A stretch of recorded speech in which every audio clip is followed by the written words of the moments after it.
Ros, saya Nurul Iqbal, saya Syifa, saya Nisa Nasution, saya Stefania Putri, saya Raina Minendara, saya Bibi Maria Coba, saya Nidia Samafir.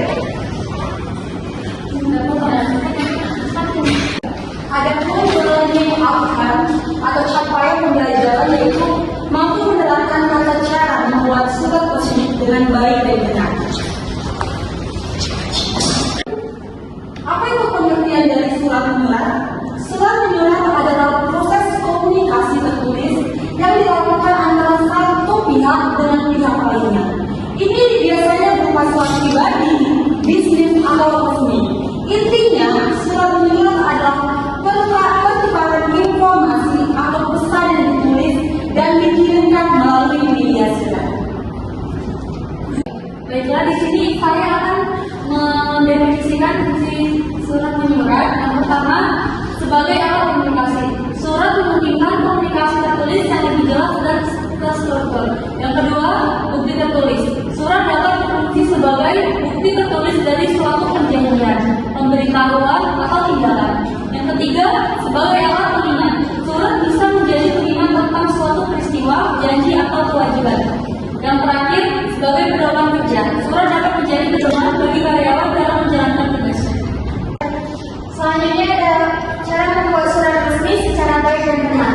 Surat resmi yang baik dan benar adalah surat yang ditulis dengan struktur yang tepat, bahasa yang formal, dan ejaan yang benar. Berikut adalah langkah-langkah untuk membuat. Oke, selanjutnya kita akan bahas tentang yang pertama itu ada struktur surat. Di sini terdapat yang pertama kop surat.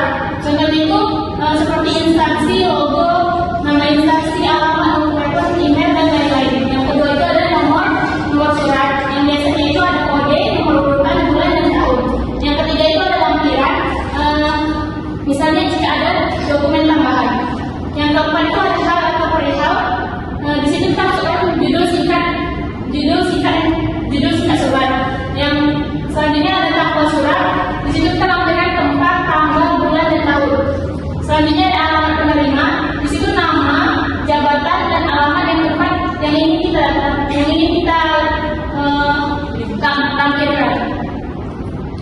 Selanjutnya ada salam pembuka, contohnya kepada yang terhormat. Selanjutnya ada isi surat.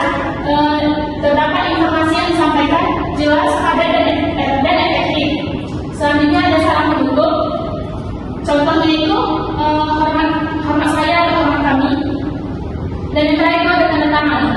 Kita meletakkan nama yang jelas dan jabatan. Dua, pemilihan bahasa. Bahasa baku menggunakan bahasa Indonesia yang baku sesuai kaidah EID. Dua, formal dan sopan.